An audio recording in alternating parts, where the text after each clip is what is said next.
तैयार खड़े हैं? कहीं ना कहीं बीजेपी ने मेरा डर निकाल दिया है। मैं थैंक यू बोलना चाहूँगा उनसे कि देखिए, मेरे पे 9-10 झूठे मुकदमे हैं जिसके कोई हाथ पैर ही नहीं है। उसके बाद मैं जेल भी गया, मैंने सहा भी, मेरी फैमिली ने भी सहा।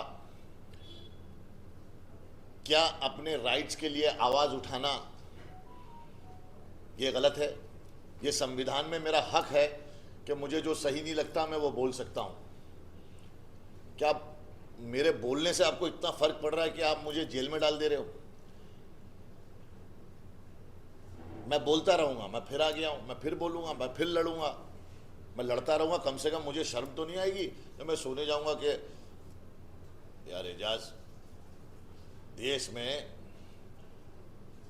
तेरी बहनों का बलात्कार हो रहा था, देश में लोग हिंदू मुसलमान कर रहे थे, देश में पढ़े लिखे एमबीए किए हुए बच्चे जोमेटोज में जाके वेटर बन के खाना दे रहे हैं।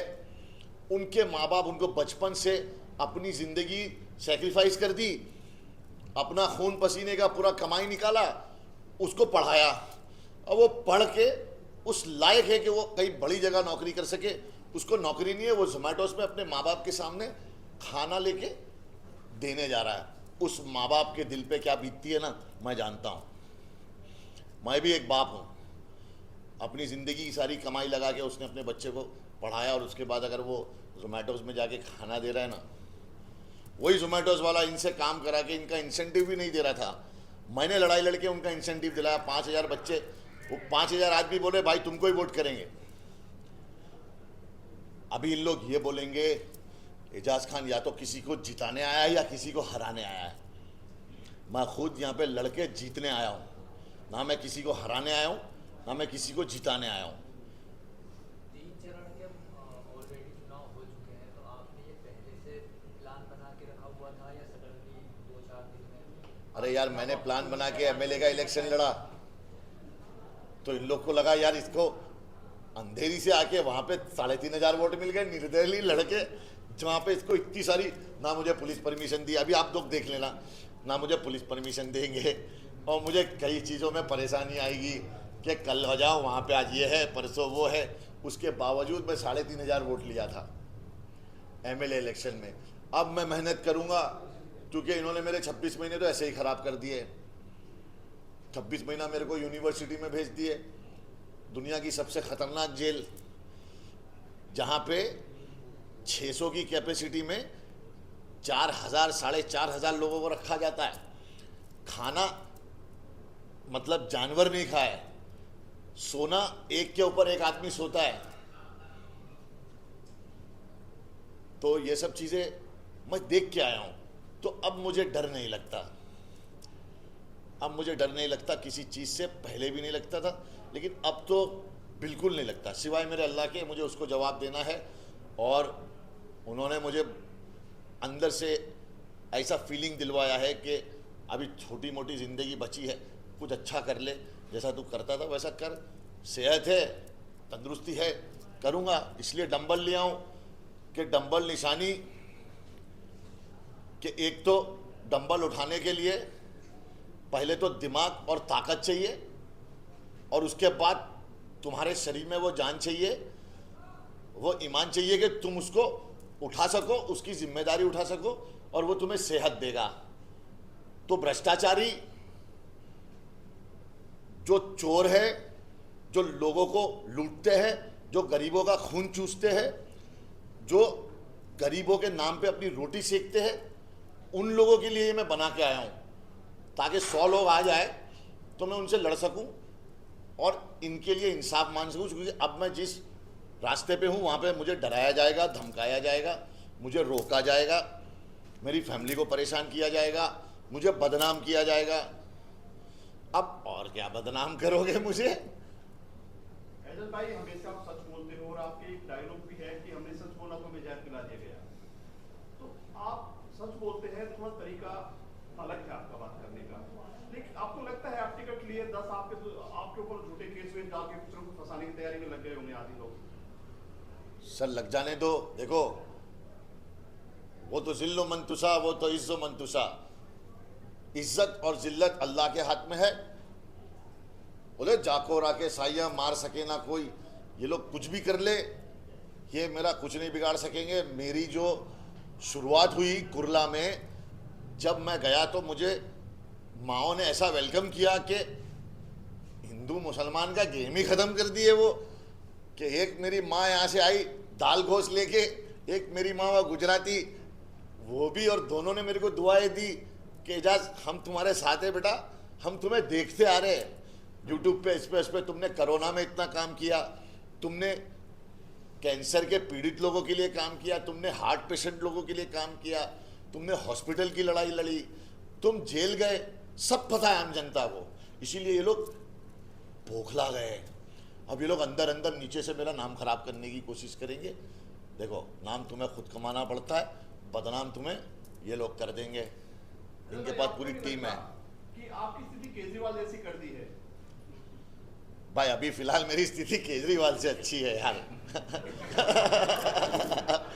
फिलहाल तो अच्छी है, उनको तो खैर अच्छे नेता है वो। और देखिए, ये वैसा ही है, जेल भरो आंदोलन। अगर आप उनके साथ नहीं हो, आप उनके खिलाफ हो, तो हम 26 महीना काट के आए केजरीवाल जी, हम मजे ले चुके ये चीज के। हम ले चुके। चाहते हैं उत्तर मध्य मुंबई, मतलब वही क्यों, और उसका क्या विशेष, हर कोई जो लड़ता है उनके कुछ मुद्दे होते हैं, आपके मुद्दे क्या होंगे और विशेष? तैयारी क्या की है आपने, क्योंकि बड़ा क्षेत्र है, वक्त कम है, तो सर मेरे साथ जो है वो एक्सपीरियंस लोग जुड़े हुए हैं, मेरे जो भाई लोग हैं। जो कुरला में मेरा एक बच्चा है सैफ, जो मेरा छोटा भाई है, वो रोज़ 2000 बच्चों को खाना खिलाता है। और वो मेरे अल्लाह के बंदे एनजीओ से ट्रेन होके मेरे साथ में है वो। और मेरे साथ ऐसे कई लोग हैं जो ऑलरेडी सोशल वर्कर है, जो ग्राउंड लेवल पे काम करते हैं, और जिनको ये पता है कि एजाज भाई गली गली जाके लोगों को समझा लेंगे कि मैं करना क्या चाहता हूँ। देखिए, महाराष्ट्र का मुद्दा, छोटी जो ये जगह है ना, वहाँ पे क्या है, पढ़ाई, बिजली, पानी। आप टॉयलेट देख लोगे ना इन लोग के, गरीब लोगों के, तो आप बोलोगे ये क्या। ये मुझे तब समझ में आया जब मैं जेल गया। जब मैं जेल में 3 टॉयलेट में 300 लोग जाते थे, तब मुझे समझ में आया कि ये गंदगी, ये बास, इसके लिए कुछ करना चाहिए। कौन जा रहा है, कौन नेता नहीं जा रहा है। अब मेरे में इतना कूदा है कि मैं वो टॉयलेट के अंदर टॉयलेट करके उनका दर्द समझ सकता हूँ कि जब 50 लोग खड़े लाइन में और 3 टॉयलेट है तो कैसा फील होता है। मेरी लड़ाई थोड़ी लंबी है। मुझे देखो, बिल्डिंगों में रहने वालों को कोई प्रॉब्लम नहीं है भाई। ये आंसू, ये जज्बात तुम बेचते हो, गरीबों के हालात तुम बेचते हो। भाई पिसता गरीब आदमी है, चाहे वो हिंदू हो मुसलमान हो, पिसना उसको ही है। ये जो बिल्डिंग में रहते हैं ये सब लोग तो मजे ले रहे, उनको कौन सी लाइट की प्रॉब्लम है भाई। लाइट गई तो जनरेटर आ जाएगा। आप स्ट्रगल की जिंदगी जी कर ऊपर आए, आपने हर चीज देखी है, तो अगर आप जीत जाते हैं तो क्या करने वाले हैं भाई, बताइए।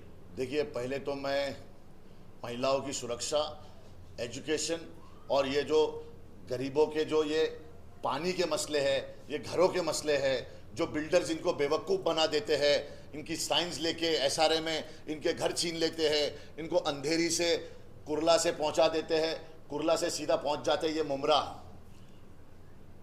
ये साकीनाका से सीधा पहुंच जाते हैं कहीं और।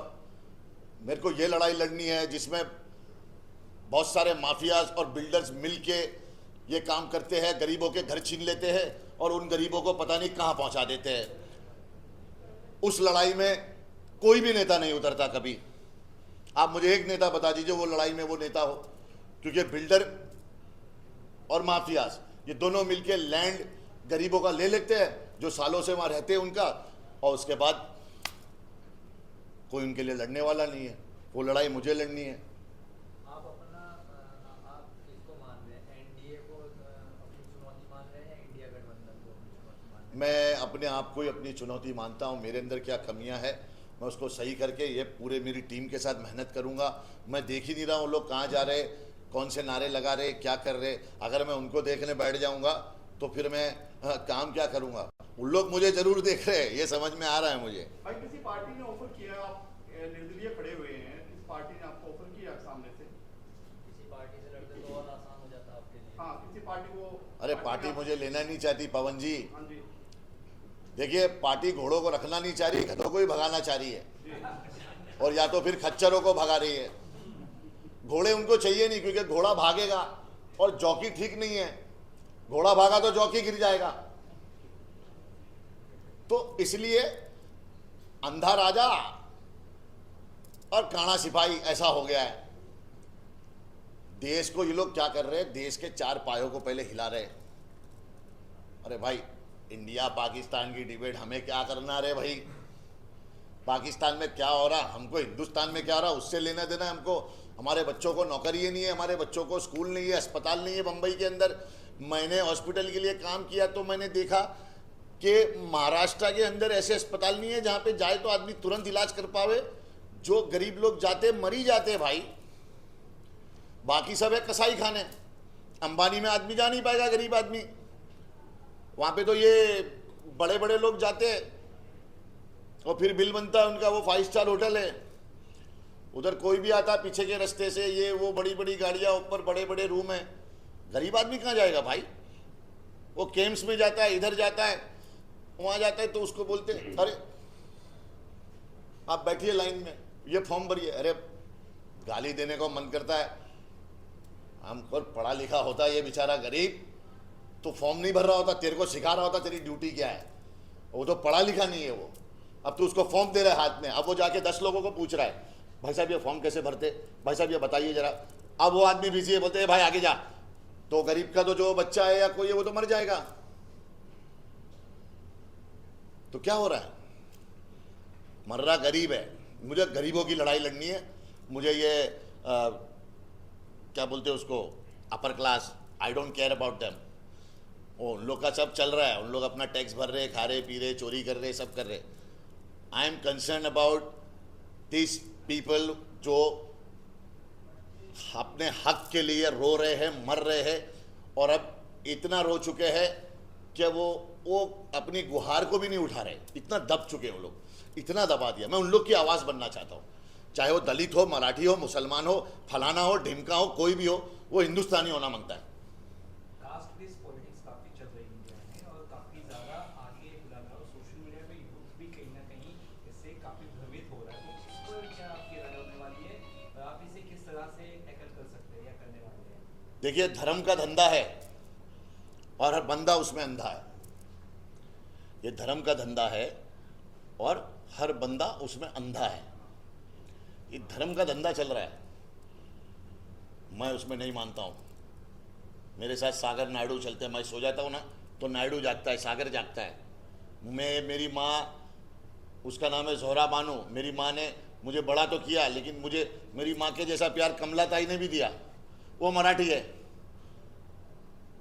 भाई। शिवाजी की सेना में, छत्रपति शिवाजी की सेना में सबसे ज़्यादा मुस्लिम थे। जब वो सो जाते थे तो मुस्लिम जागते थे। आज हमारे यूथ को ये लोग क्या दिखा रहे हैं? उनको ये दिखाओ ना कि भाई मराठी और मुसलमान भाई है, एक ही पार्टी बना लो। फिर तुमको बीजेपी से लड़ना है तो तुम क्यों चाह रहे हो कि मैं शिवसेना, तो मेरे को सीट मिल जाए, मैं कांग्रेस, मैं ये, मैं वो।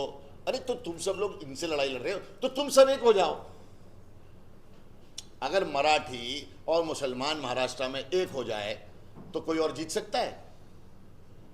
तो ये राजनीति है और ये धर्म पे हो रही है। तू मला वोट दाबजे, तू इसको दे, तू मेरे को दे भाई, मैं मुसलमान हूँ तो मेरे को दे। मैं ये बोल रहा हूँ, मुझे वोट दो अगर तुम्हें लगता है कि मैं तुम्हारे लिए काम कर सकता हूँ, लड़ सकता हूँ, तो मुझे वोट दो। और ऐसा नहीं है भाई, अभी मेरे भी कुछ मौलाना लोग अभी ये फैला रहे होंगे वहाँ पे, एजाज खान को वोट नहीं देना,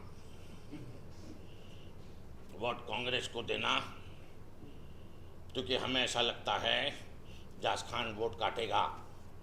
अरे एजाज खान 26 महीना जेल काटा मौलाना, तुम थे क्या उधर? एक दिन में हाँ ताज्जुद पढ़ते और फिर सॉरी बोलते कि ये क्या हो गया, हमने सब लड़ा है। तो मेरे भाइयों, इस बार तुम्हारे दिल की सुनना, मौलाना बोले, पंडित बोले, किसी की मत सुनना। अपने दिल की सुनना और देखना कि कौन तुम्हारे लिए भाग के चेंज ला सकता है। राष्ट्रवाद पे वोट मत देना, मजहब पे वोट मत देना मेरे भाई। धर्म के लिए मत जियो, देश के लिए जियो। धर्म के लिए मत खेलो, देश के लिए खेलो। धर्म के लिए वोट नहीं, देश के लिए वोट देना है। दो, आप लोग चाहोगे तो सब यंग नेता होंगे, कोई भी डायबिटीज ये वो कैंसर लॉन्सर वाले नेता नहीं होंगे। ये आपके हाथ में है। यंगिस्तान है हमारा हिंदुस्तान, क्या हो गया है? सर मेरे साइड से एक लास्ट सवाल ये है, पूछिए। लोकसभा का जो इलेक्शन होता है वो प्रधानमंत्री बनाता है और बीजेपी का और उनके सहयोगी का क्लियर है कि माननीय नरेंद्र जी को बनाना है। विपक्ष का भी क्लियर नहीं है। माननीय नरेंद्र मोदी जी का जो कार्यकाल था, क्या आपको पसंद नहीं आया, इसलिए आप चुनाव लड़ रहे हैं? क्या कुछ बोलना चाहते हैं? श्री माननीय नरेंद्र मोदी, माननीय नरेंद्र दामोदर दास मोदी,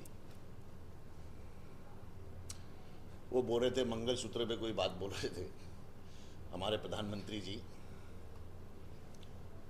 और मंगलसूत्र, क्या आपको लगता नहीं है कोविड वैक्सीन से जितनी औरतों के पति मर गए उनका मंगलसूत्र नहीं है? क्या आपको लगता नहीं है जितने किसानों ने फांसी लगा ली, आत्महत्या कर ली, क्या उन लोगों का मंगलसूत्र नहीं है, उनकी बहू बेटियों का? क्या जितने जवान देश के लिए बॉर्डर पे शहीद होते हैं उनकी बीवियों का, उनकी बच्चियों का मंगलसूत्र नहीं है? देखिए, किसान और जवान देश की रीढ़ की हड्डी है। क्या आपको लगता है मोदी जी ये दोनों हड्डियों को संभाल रहे हैं? मोदी जी किसको संभाल रहे हैं? जो भी बड़े बड़े चोर है इस देश के, वो बीजेपी में तुम्हें मिल जाएंगे। जो बड़े बड़े रेपिस्ट है इस देश के, वो तुम्हें बीजेपी में मिल जाएंगे। अब तो ये हो गया है कि ऐसा है कि किसी ने अगर 10-12 हज़ार, 15 हज़ार, 1 लाख करोड़ का घपला किया है तो मत कहो उसे टिकट मिल जाएगी बीजेपी में। और अब वर्षा गायकवाड़ जी भी, मुझे एक चीज़ उनकी बुरी लगी कि उनकी रैली में उन्होंने, वो सेक्युलर है, कांग्रेस पार्टी तो सेक्युलर है, चलो कहती है मुसलमानों के हमदर्द है, समझ में आता है, वो भी आपका वोट बैंक ही है मुसलमान। नहीं तो आप मुसलमान को सीट दे देते, किसी एमपी मुसलमान को खड़ा करते, लेकिन वो आप वोट बैंक ही है, वो आपका खेल है। तो आप अपनी रैली में जय श्री राम के नारे लगवा रहे थे। ये सेक्युलरिज्म नहीं हुआ तो फिर आप खुल के जो है वैसे वोट मांगिए, ऐसे चल के वोट मत मांगिए। तो धर्म के नाम पे राजनीति करना बंद कर दीजिए। देश के लिए कुछ कर सकते तो आप इसमें आइए, वरना आप लोगों को कोई हक नहीं है। जस भाई, चुनावी एरिया अगर देखा जाए तो वो काफी बड़ा है और दिन बहुत कम है, तो किस तरह से उसे कवर करने वाले हैं, लोगों तक कैसे पहुंचने वाले हैं, प्रचार किस तरह से करने वाले हैं और कौन कौन आपके साथ प्रचार? अच्छा, एक बात बताओ, अगर मैं तुम्हें 26 महीना एक जगह पे बिठा दूं, उसके बाद बोलूं बाहर आ जा, तो तू थकेगा, रुकेगा? नहीं रुकता आदमी भाई।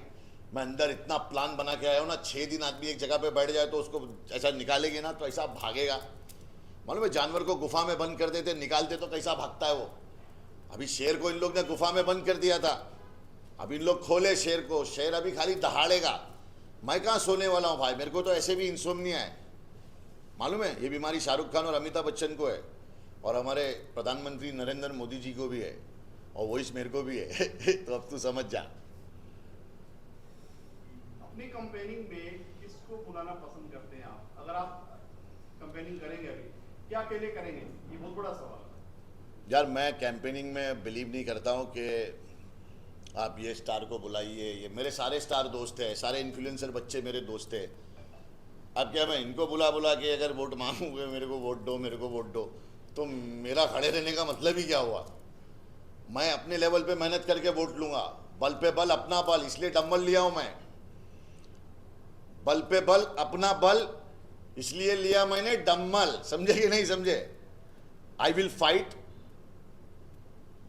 आई will take my people, I will go to everybody and ask मुझे वोट दो। अगर आपको ठीक लगता है, मेरा ये प्लान है, मैं ये कर सकता हूं। और मेरे साथ सब यंग लड़के हैं, स्पोर्ट जूते ले लिए हम लोगों ने, सबने, रुकने का कोई शॉट नहीं है। और हम लोग साइकिल ले लेके सब जगह जाएंगे, जनता को तकलीफ नहीं होनी चाहिए। नहीं तो शिवसेना और बीजेपी का रैली था तो इन लोग आपस में लड़ रहे, पूरे पब्लिक, वहाँ पे एक एम्बुलेंस थी, वो एम्बुलेंस को निकल नहीं पाया, बच्चा पता नहीं कोई बीमार था उसमें। तो ये सब तकलीफ है जनता को, क्यों जनता के लिए कर रहे हो जनता को तकलीफ? अभी तो आई भी नहीं और तकलीफ चालू जनता को। अभी कौन किसका बच्चा रहेगा, वो क्या रहेगा, उसको एम्बुलेंस को जगह नहीं, ये लोग लड़ते जा रहे, पुलिस परेशान इनके वजह से। क्या हमारे पुलिस वाले इसलिए है सिर्फ कि इन लोग को रोकते रहे, लाठी लेके धक्के देते रहे? अरे तमीज से जाओ रे, तमीज से आओ। तो जनता को परेशान मत करो, जनता को सपोर्ट करो, जनता के लिए लड़ो। और मैं जनता के लिए हूँ, मैं गरीबों के लिए लड़ना चाहता हूँ और मैं लड़ूंगा। लास्टली एजाज खान कितने लाख वोटों से जीतेंगे, क्या वो Disconnected. बिठा के रखोगे? भाई एक बात बताऊं, कल सुबह तू और मैं उठेंगे कि नहीं ये मालूम नहीं है अपने को। तो वोट कितने आएंगे तेरे को अभी से कैसे बताऊं? मैं क्या कोई बीजेपी का कोई नेता हूं क्या? एक आइडिया तो सर मेरा एक सवाल है, गरीब जनता की सबसे बड़ी परेशानी होती है महंगाई। अगर आप जीतते हैं तो उसके बारे में जनता को बता सकते हैं, क्या करेंगे आप? भाई देखिए, Connected. महंगाई ऐसी है कि महंगाई जहाँ से पास होती है वहाँ पे मैं ऐसा मारते रह जाऊँगा, होगा नहीं कुछ। लेकिन मैं लड़ाई तो लड़ सकता हूँ, इनके लिए आवाज़ उठाऊँगा, असेंबली में बोलूँगा कि भाई क्या कर रहे हो। अभी क्या है देखो भाई, ये सूबे पे बैठे ठेकेदार है, इन लोग जब आते हैं तो अब मैंने ना दुनिया देख ली, ये लंदन अमेरिका ये वो वैसा वैसा। सच बोलूँगा तुम लोगों को, हर मॉडल खूबसूरत लड़की घुमाया, उस टाइम पे हीरो वाला फील्ड था, वो सब किया, पार्टी किया, नाचा गाया, सब कुछ किया, दुनिया देखी, हर किस्म की गाड़ी चला ली, बाइक चला ली, हर किस्म की घड़ियाँ पहन ली। एक लालच सी मर गई है मेरी यार, मैंने सब देख लिया, हर मौसम, हर कलर, हर सब कुछ देखा मैंने। और उसके बाद मैंने एक अंधेरा देखा, और जो अंधेरे में मैं बैठा ना, तो मेरे को ऊपर वाले ने बोला, क्या रे समझ में आ रहा है क्या तेरे को? और मैं ऐसा बैठा हूं, इधर खटमल चल रहे ले, इधर सब चिल्ला रहे पब्लिक, लोग आपस में एक दूसरे को गाली दे रहे। मुझे लग रहा है यार कहाँ पे आ गया हूँ मैं यार। मेरा ऊपर वाला बोलता, पब्लिक के लिए कुछ कर जैसा तू करता था पहले, अभी छोड़ के तू वापस क्या कर रहा है। फिर मैंने जेल में लोगों के लिए चार्जशीट पढ़ना शुरू किया कि मैं जेल में लोगों की मदद कैसे कर सकता हूँ। जिनको चार्जशीट पढ़ना नहीं आ रहा था, मैं उनकी चार्जशीट पढ़ के उनको पॉइंट बता रहा था। फिर जिनको अर्जी लिखना नहीं आ रहा था, उनके लिए मैं अर्जी लिखता था। जितने भी बुजुर्ग लोग जो अंदर फंसे हुए हैं, जिनको लोग भूल गए, घर वाले भूल गए, जज भी भूल गया उनको मतलब 1 साल की सजा में 4 साल से अंदर है आदमी, उसको कोई इंसाफ नहीं है ना, उसका कोई बोलने वाला है। मैंने एक जज को लेटर लिखा कि my Lord, I am in your custody, my sentence is finish, still I am inside. वो जज वो पढ़ के ना वो बोल, अरे बाप रे बाप, ये आदमी 4 साल से अंदर है, बोले इसकी 1 साल की सजा थी। वो उसको तारीख पे नहीं भेजे 3 साल, वो 3 साल तारीख पे नहीं गया तो वो छूटा भी नहीं। बोलो यानी कि 78 रोड जेल से आदमी की 3-3 साल तारीख नहीं लगती। अगर तारीख नहीं लगी तो आदमी छूटेगा कैसे? तो मेरे को वो सनी देओल का डायलॉग समझ में आया, जो पहले मैं डायलॉग के हिसाब से देखता था, तारीख पे तारीख, तारीख पे तारीख, तारीख पे तारीख, मगर इंसाफ नहीं मिलता। ये ऑनर मिलती है तो बस तारीख। फिर मुझे समझ में आया कि 26 महीने मुझे भी तारीखें मिलती गई। सर जिंदगी के 26 महीने बहुत कीमती होते हैं, इसलिए समझ में आया कि देश के लिए कुछ करते हैं। बहुत बहुत शुक्रिया आप लोगों का। सर निर्दलीय तो लोग खड़े होते हैं और जीत भी जाते हैं, जीतने के बाद में कोई बड़ी पार्टी का ऑर्डर आता है उसमें घुस जाते हैं, क्या आप भी ऐसे कुछ करें? ये सवाल अच्छा है तुम्हारा। अगर बात ऐसी आई कि किसी पार्टी में जुड़ना है, तब का तब देखेंगे, पहले जीत तो जाए, जीतने के बाद पता चलेगा क्या करेंगे। जब इंडिपेंडेंट आदमी चल सकता है, जब जीत सकता है, तो फिर पार्टी में काहे को जाने का? एजाज भाई क्या फिल्मों में गाने वगैरह कैसी बात कर रहे हो जानू? खुद के बल पे जीत के अरे बाकी इन लोग बोले हमारे पास आ जाओ, अरे चल रहे हैं।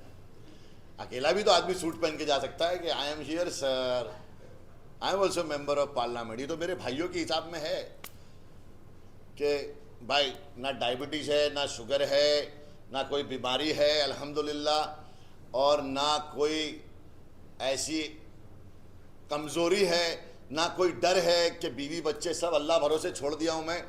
जो होगा देखा जाएगा, लड़ाई लड़नी है, जान जाएगी, देखी जाएगी, जो जाएगा देखी जाएगी, लेकिन लड़ाई लड़नी है। जस्ट भाई तो आप फिल्में वगैरह क्या छोड़ दें या एकदम फिल्में वगैरह छोड़ दें, गाने वाले आप करते थे? नहीं यार, रवि किशन छोड़ दिया तो मैं छोड़ दूं क्या? क्या बात कर रहा है यार, सब करेंगे ना भाई, लेकिन देश की सेवा भी तो करें। लोग क्या कर रहे, एक ही चीज कर रहे खाली, देश में क्या हो रहा है भूल जा रहे। अरे कचरा ही तो है, फेंको ना, सुबह में वो उठा के जाएगा। लोगों की सोच ऐसी हो गई है, अरे हम लोग टैक्स भरते हैं ना, स्वच्छ भारत, विकास, विकास खाली दोस्त लोग ही मिल रहे हैं मेरे को, बाकी विकास हो रहा नहीं है किसी का, खाली दोस्त लोग मिल रहे कि ये विकास है, ये विकास बहल है, ये विकास सिंधे है, ये विकास, लेकिन विकास कहाँ है? हो ही नहीं रहा है, जैसे पवन चल ही नहीं रहा है। भाई ये डिसीजन जो आपका कैसे जहन में आया कि मतलब कुछ तो आपको एक बार हुआ कि नहीं करते हैं, छोड़ो, क्योंकि आपको ऊपर अबे तू आया तो था मेरे एमएलए इलेक्शन में, तू मेरे अल्लाह के बंदे में, तेरे से ज्यादा मुझे कौन जानता है? वही तो कह रहा हूं, तेरे को ऐसा आके यहाँ पे बोलना चाहिए कि एजाज खान क्या है भाई, मैंने इसकी लड़ाई देखा है। हमने आपका स्ट्रगल से लेके आज तक सब चीज कवर की है। बस बस वही बोल रहा हूँ मैं, तुमसे ज्यादा मुझे कौन जानता है मिस्टर पवन? पवन को बढ़ाओ तो एक आप में मीडिया आपके पवन को स्टार प्रचारक रखेंगे आप?